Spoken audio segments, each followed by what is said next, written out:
Yeah, well, to be fair, Mark Sykes has had a terrific season with Oxford. The last couple of years done very well, and he's quite proud. Obviously, he was traditionally a central midfielder growing up, and in his early years he's been used in a wider position in 4-3-3, playing on the right and the left for Oxford this year. And we feel in our system 3-4-2-1 with the number 10s, he can play in one of those 2-10 positions quite easily. He's adaptable, he can play wider or central, and he's adaptable between the two. In recent weeks he's actually played wing back a good bit for Oxford because that's what the needs of the team. But we see him playing further up the pitch, and he's improved quite a few goals, assists, and for Oxford this season, and they most likely will be in the playoffs to get into the championship. So could very well, be playing in the championship next year, and wouldn't be surprised to see that. And Conor Owen. Conor, the road less travelled for Conor. Like, he's gone to Slovakia, done a year there. He's brilliant for the under-21 team, and went to the Slovakia, went to Grasshoppers of Zurich, broke his metatarsal there, so that hinders his progress. And he's gone to Scotland and scored some spectacular goals. So it gives us an opportunity to look at Mark and Conor at close quarters in the senior international squad ahead of the Nations League. Increases the option in those positions. We have obviously goalkeeping positions where we're overloaded with players there who can go straight into the team, centre back and issue. So those sort of advanced wider 10s, and there's competition for places in those areas, and we're looking to increase that. And Conor and Mark offers options in that regard. And just lastly for me, Michael Obafemi is in good form. I think 6 goals in 9 games. He's not in this squad. Why is he omitted? And did the fact that he's turned down a 21 squad up against? Yeah, to be honest, Michael was never in the picture to be in this under-21 squad, so I'm not sure how that discussion occurred. But I obviously went to Bristol City and Swansea a few weeks ago. Cyrus Christie scored that day, and Michael scored. And I spoke to Michael after the game, good chat with him after the game, and had a good conversation with him this week as well. And he would have been considered for selection if he'd have been available. He wasn't available for selection. More complex probably. The truth of it is that Michael's never played 3 games in a row before this year for his club. As far as I know, this we've checked, but he's not played 3 games consecutively in his career. So, and the reason for that really is because of his persistent hamstring troubles he's had in his career. He's been, dogged with hamstring issues. Such an explosive player, and also the competition at Southampton as well, which was very heavy. He's found a manager who believes in Russell Martin. Russell Martin's believed in Michael and played him and persisted with him throughout the season. Michael's managed to stay fit and looks a real threat in recent weeks, and got 2 very good goals against Coventry and backed that up the other night. It's been a heavy load for him. I think there's a degree of anxiety around Michael himself about being injured, and he's never had what he's had before, a run of games, and he feels his load is so heavy. He's concerned about re-injuring, coming into the international team, trying to train every day and play again, and feels he needs to spend time with the physio to make sure he can continue in the vein of form. But he reiterated his commitment to Ireland, wants to play for Ireland, certain that he wants to play for Ireland, but just the degree of anxiety he feels around coming in this week with his injury load, that's why he's not involved, he's not considered. And that could be a long-term problem for him? Or is that no, well, hopefully not. That's why he's taken these measures, and that's it. He's decided that, Okay. Next question, guys. We next get your take on Aaron can make it and Jamie McGrath didn't make it either. Yeah, contrasting views with Aaron. We chatted with Chris Wilder and with Aaron there this week, and he missed the Spurs game last week with a heel injury, and he's not been training but playing with a degree of pain, and he's been played the other night, and they're obviously trying to get into the Premier League, and they're in the playoff positions, so he's not been able to train but getting through matches, and he scored the other night. So again, we're not in a position to let him come in for a week, not train, and maybe play. So he he himself doesn't feel he thinks he needs to sort his heel out, and the medical people of Middlesbrough want him to sort his heel issue out and get ready. Jamie, I just haven't selected Jamie, and Jamie has, which is a tough call because he's been excellent for us, really excellent. But his move, hasn't got the plan for him. He's not been featuring at all for Wigan and not been even omitted from the squad on occasions at Wigan, and it's not really his problem because he was in great form and doing well, but he's come into a team that was consistently winning and they just haven't made any changes, and he's paid the price for that one. So my concern is not only that he hasn't been playing recently, that going forward, because he may not play between now and June. So if I included him here and didn't look at the other players, he may not play for 6 months. And then I haven't looked at how the other players do in our squad. So that's the consideration. That was the decision making process on that. Do you outline that to him? Yeah, I do. Next question, guys. Stephen, sorry, is the heel issue for Armour, is that a similar issue that cost them being left out of the squad back in November? It's a different injury, but I think it's obviously the one that caused them to miss the Spurs game last week for Middlesbrough. Just on Anthony Barry, is there any more progress on a replacement for Anthony? Yeah, there is progress. I'm hoping to sort of resolve that.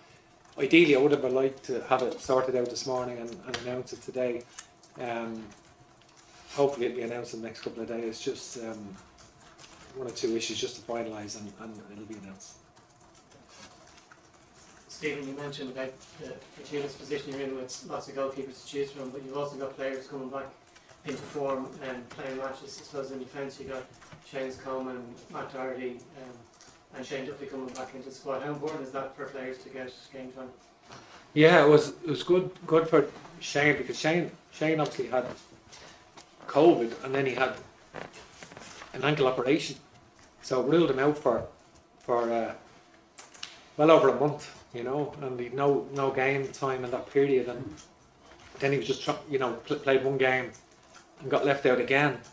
So it was good for him really to play 2 games recently and play the other night, and he needed that, I feel, for his rhythm. Big man like that needs to be playing regularly, and it's certainly for his own rhythm, and it's good that he got matches. Matt's done brilliant to get back in the team, very competitive, a lot of competition for places, international players, and he's competing against, and he's done terrific, and we don't have too many players playing in the Premier League, and when they are, especially at top clubs like Tottenham, it's terrific for our players to be playing at that level, and Matt has persevered, dealt with the setbacks, knuckled down, worked hard, kept his head down and produced and earned his place in the team, and credit to him.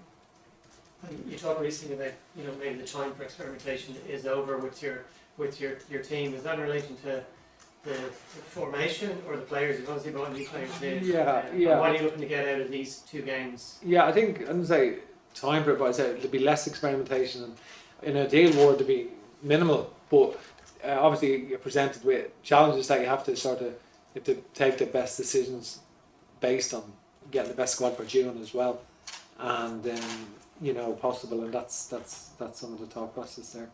And what you want to get from these 2 friendlies, like Belgium, they're not going to bring their full squad, but obviously it'll be a very competitive. Well, they've named the squad this morning, and they've obviously got a formidable team. They've, like Jason Denier and Dedrick Boat, they've played in major tournaments for them at the back, and then they've got they've said they're not including anyone with 50 caps, but they've included a few with 47 and 48. Tielemans is obviously a much sought after player with all the top European clubs, and himself and either Deng Donk or Anakin, and then the forward players, the 3 players for one centre forward position, which would be Benteke, Origi or Batshuayi, and then Doku, who's the sort of future star there, and Trossard. So we have a lot of international calibre players, really top class international team, and they've other players I haven't mentioned, and certainly they are the world number 1 for a reason, and have a conveyor belt on and a strength and depth that's admirable. Steve, just come back to Michael Fleming. Trying to find confusion. Jim was quite clear the other day. He said that he sees himself as a senior international, Michael, and he wasn't coming into difficulty ones. There was no suggestion from Jim that there was rest or injury. Though Jim's words were he sees himself as a senior international. Yeah, and I think the fact that he sees himself as an international because he made his first cap, that's a fair enough assessment. I wouldn't argue with that. You know, that kind of like. I don't know about he was never in the picture for the 21s for this camp anyway. I don't know how.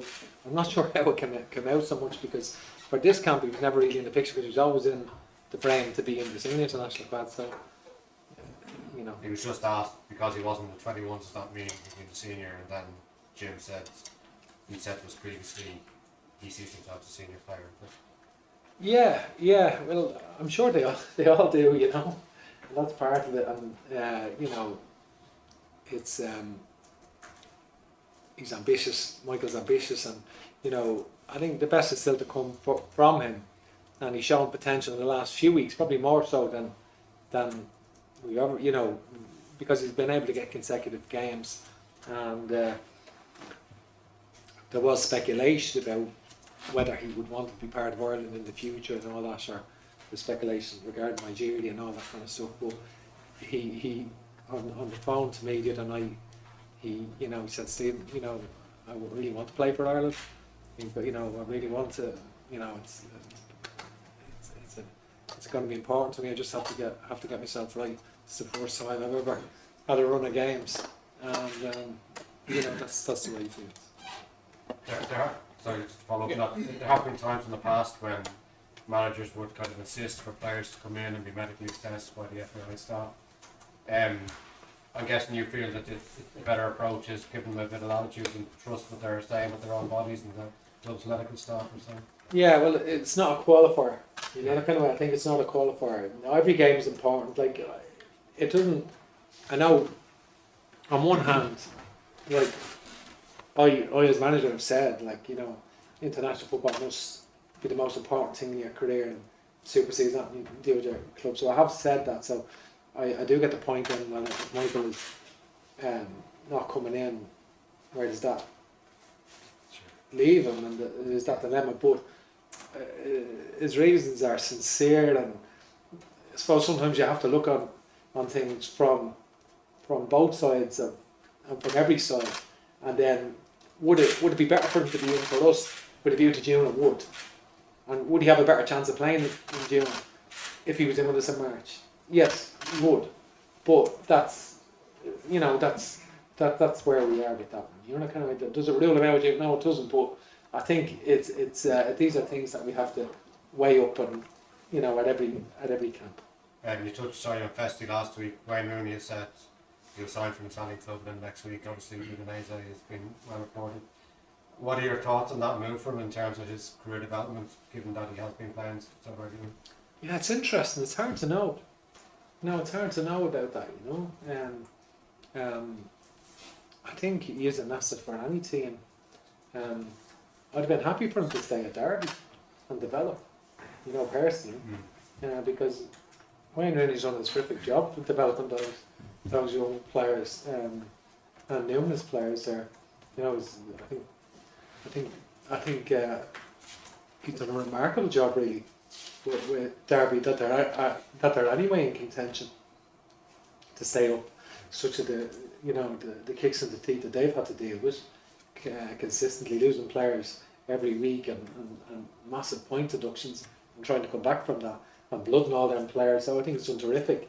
So I'd have been happy for him to stay there, but it's into the unknown a little bit for us, and I'm not against the fact they're going to Italy, and if he's going to play regularly, great. I think the key thing is wherever he goes, just the opportunity to play. I think that's the key, you know, the opportunity to play. Were you tempted to call him up and give him strong for Derby? Yeah, you know, certainly he's in the thought process. I think the under-21, he hadn't played that much for the under-21s, and I think the game in Sweden is an important game for the under-21s, and he's been in relation to the qualifier. you know, we would. I'd like to see him go and do well there for Ireland next week in Sweden, and we'll monitor his progress. He's been left out of the team the last couple of games with Derby, so we hopefully he goes well for us, in the future. Paul? Stephen, looking back to Michael, before he made his senior debut in late 18, the speculation about the other nations that were interested, he might be interested. He gave us good speculation last, but are you concerned that he might look to go elsewhere? Well, it was when having spoken to him the other day, I'm not that concerned that he seems sincere, very sincere. So having spoken to him, and I wanted to hear from him directly, you know what I mean? And so having spoken to him, he seemed very sincere. You know, young Evan Fergus is only 17. He's got a handful of minutes playing at top level, but he is in a Premier League squad. Do you not feel that he's has the ability to come into the Ireland senior squad, and you can have a look at him, give him maybe 20 minutes, half an hour, when he gets into waiting?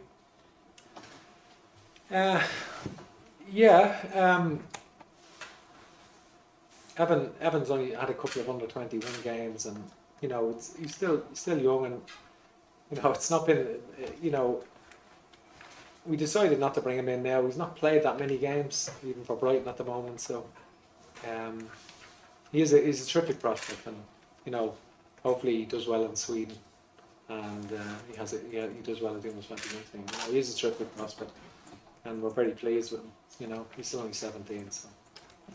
Brendan? Stephen, just back to Mark 6. I remember interviewing him last year. He says, if he ever got a call up, I think he is quite a student in football. Just be interested to what his reaction was, and part of that is how important is it to you that you have players in all the provinces representing Ireland, because you've often talked in your programme notes and interviews about 32 counties. Yeah, I think Mark Sykes, when he switched, it was under the illusion there was no promises made to Mark that he would be selected. Absolutely none. It was, I think Mark is in, and it's been over a year. Mark is in the squad now because a sustained period of consistent play over a long period, and he's been he's caught the eye this year. And been very, very creative, very dynamic and quick, shows a degree of speed of thought. So he wasn't promised anything. He's earned it now, by his body of work really over a period of time, the way he's played. And it's terrific that he wants to play for Ireland, and that he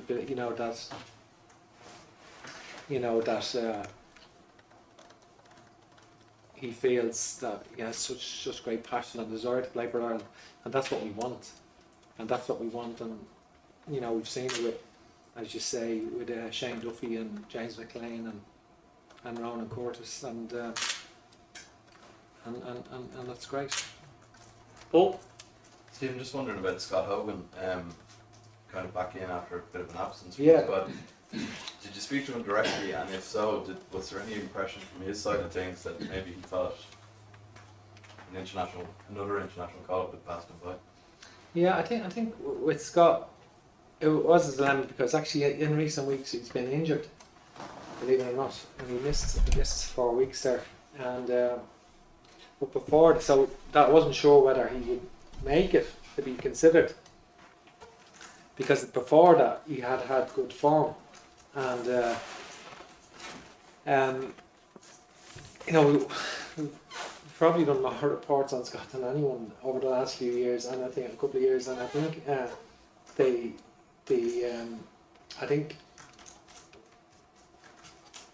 I think since Lee Bowyer's come in, they play differently. Number one, in that when they were playing last year, he was playing in a low press, a low block, and sometimes with minimal touch. You go to a game and he got minimal touches in the games, because they were playing in a low block and then trying to counter attack and so forth. And but I think he's in better, really good physical condition this season. He really got himself into really, really good physical condition. And they playing with a high press, and the demands of the way Bowyer set them up this year meant that they had to be exceptionally fit to play, and he's very fit. And he obviously he's got the benefits of that and scored 10 goals in the championship. But he's looked at threat and gets on the end of chances, and he's been. He's a different type of player than what we have, I suppose, and I'm pleased that he's physically, he's different than last season, I feel, and that's what I would feel. He wasn't surprised by it, like, didn't feel it had passed him by. I didn't really ask him that now, but I think he was delighted to come in. I'm sure he's very proud to play for Ireland. And we'll finish up with John.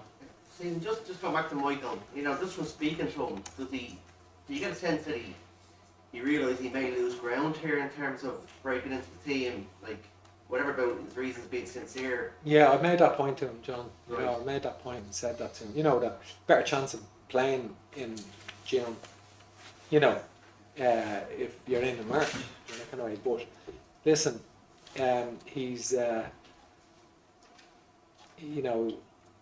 he certainly is. He wants to play for Ireland in the long term, very determined. And we've not lived his life where he's come back after injury and re-injured his hamstring again, gone played a couple of matches, re-injured it, and then what that does to you psychologically and how you feel about your body and how you feel about yourself, trying to play, the desperation to play. So that's where he's coming from. So I have to sort of take a level of perspective from that. I'm not saying what's right or wrong, but that's where he feels, and that's how he genuinely feels. So I have to respect that. Just for symbolic reasons, like you spoke about Seamus, how committed he was in June coming into Spain, had hamstring problems. Would it have been even a gesture by Michael to come over and be part of the squad even for this, which is the last real friendly before the campaign? Yeah, well, I think we've other players as well and that need to play, and I don't think symbolic coming over and just being part of the squad. I think definitely it's competition. There's no guarantee. You wouldn't have been guaranteed to play. You're not going to. I think I'm seeing with Callum Robinson, Chidozie, or Benyon, players like that. Seeing Will Keane get nearly 20 goals this season, and do so well that nobody would have been guaranteed to play. So, but the terrific and Troy Parrott has had he's played an awful lot of football and been very consistent. So nobody would have been guaranteed to play, but I take the point. Okay.